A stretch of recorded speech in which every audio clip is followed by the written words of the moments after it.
So when we think about collaborative learning spaces on campus, we're typically talking about those spaces that foster student engagement with other students and ideally faculty.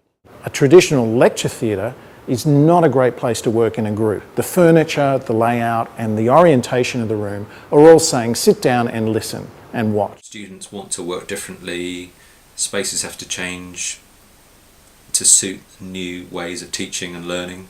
For universities to have value, the on-campus experience to have value, we need to provide the other part of learning, which is the working together, the project, the assignment, the lab work, and those things now are very much a major part of what a university experience should be.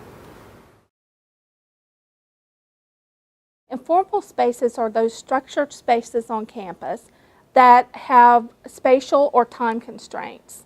Typically, we think of these in terms of the 20th century language around classrooms. On technology, we've given the students their own AV system. They are able to share and collaborate as a group, and we call them pods. And they're very popular, and we have them both in informal settings and in a classroom setting like the one I'm in.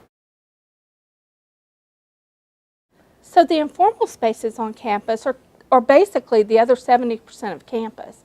These spaces could be in the library, in a residence hall, in the pathway or the hallway of academic buildings, and even outdoors. These are the spaces where students can gather together and feel like they own the space for the time that they occupy it.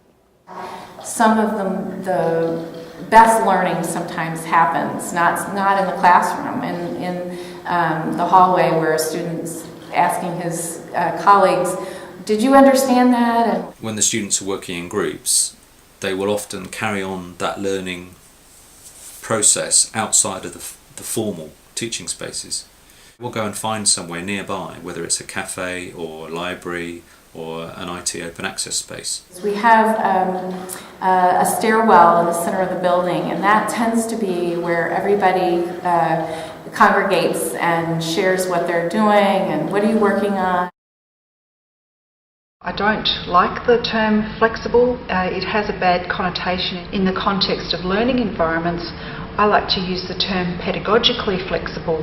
That ability to go from an individual student to a whole group of students and every kind of permutation in between.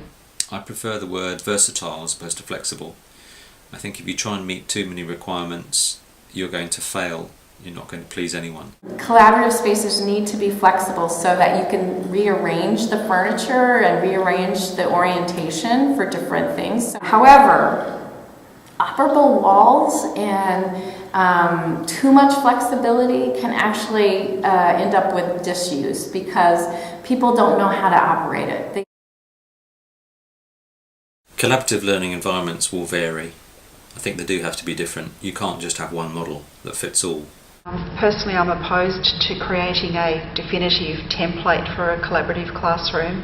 I think diversity and variety of learning spaces is a critical thing for students. Easily accessible. They need to be nearby, I think, professors' offices so that there's an adjacency there. They don't have to be large spaces, but they have to be in the right place. So outside a lecture space or near to a library. Every environment is a learning environment, both interior and exterior. And that's how we have to think when we're designing space. To make a successful collaborative space, the design team has had to work collaboratively itself. We really had to work closely with the educators. The architectural team had to work very closely with the IT team to make all of these pieces work together as a whole.